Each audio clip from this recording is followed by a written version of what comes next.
Hello everybody, welcome back to our YouTube channel. Today in this video I am talking about Meta Materials stock. In this video we talk about stock pros and cons and technical analysis and latest news about it. Stock is trading at $0.19 with 0.16% negative in a day. We can easily see stock was volatile for a day.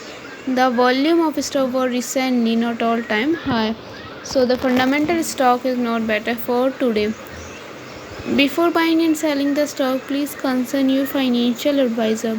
Today's video is done. Thanks for watching. Please subscribe my YouTube channel and like the video. And also comment over related queries.